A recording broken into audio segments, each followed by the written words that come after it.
नमस्कार दोस्तों। इस ट्यूटोरियल में आज हम लोग ये सीखने वाले हैं कि ट्रेडिंग व्यू पॉइंट स्क्रिप्ट के अंदर एक multi time frame up and down volume indicator कैसे क्रिएट करना है। तो चलिए कोड सीखते हैं। यहाँ पे इंडिकेटर फंक्शन का हमने यूज किया है जिसका नाम मैंने दिया है multi time frame up down volume. Format क्या लिखा है, format is equal to format dot volume. ये लिखना बहुत ही इंपॉर्टेंट है। सबसे पहले हमें यूजर से टाइम फ्रेम का एक इनपुट चाहिए, इसलिए यहाँ पे इनपुट डॉट टाइम फ्रेम इस फंक्शन का हमने यूज किया है जिसका टाइटल मैंने दिया है सिलेक्ट हायर टाइम फ्रेम। इसकी डिफॉल्ट वैल्यू है वीकली, इसलिए मैंने यहाँ पे W ऐसे लिखा हुआ है। ओके, देन हम क्या करेंगे, हायर टाइम फ्रेम की चार्ट का वॉल्यूम फाइंड आउट करेंगे। कैसे करेंगे, रिक्वेस्ट डॉट सिक्योरिटी फंक्शन का यूज करेंगे।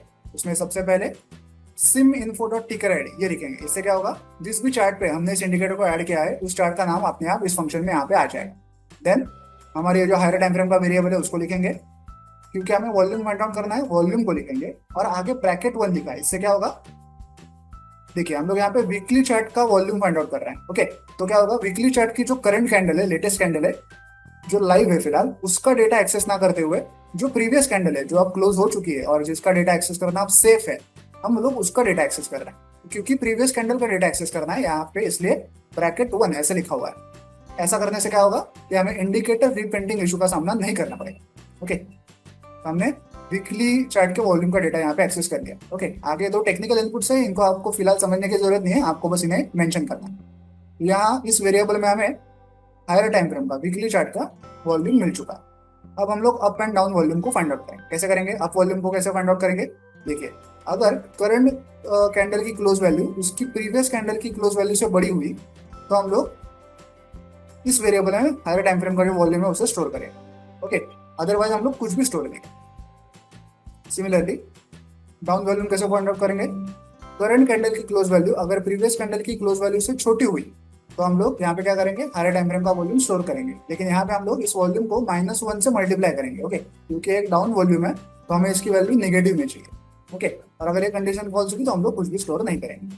अब हमारे पास अप एंड डाउन वॉल्यूम आ चुके हैं, इन्हें बस हमें चार्ट पे प्लॉट करना है। कैसे करेंगे, देखिए प्लॉट फंक्शन का यूज करेंगे और यहाँ है दो वेरिएबल्स प्लॉट कर देंगे, इनको कुछ टाइटल देंगे और स्टाइल क्या रखेंगे, style is equal to plot dot style underscore columns. ये नहीं करेंगे तो क्या होगा, ये जो वॉल्यूम्स हैं वो लाइन के स्वरूप में प्लॉट हो जाएंगे। हमें वैसे नहीं चाहिए, हमें वॉल्यूम बार्स या वॉल्यूम कॉलम्स चाहिए।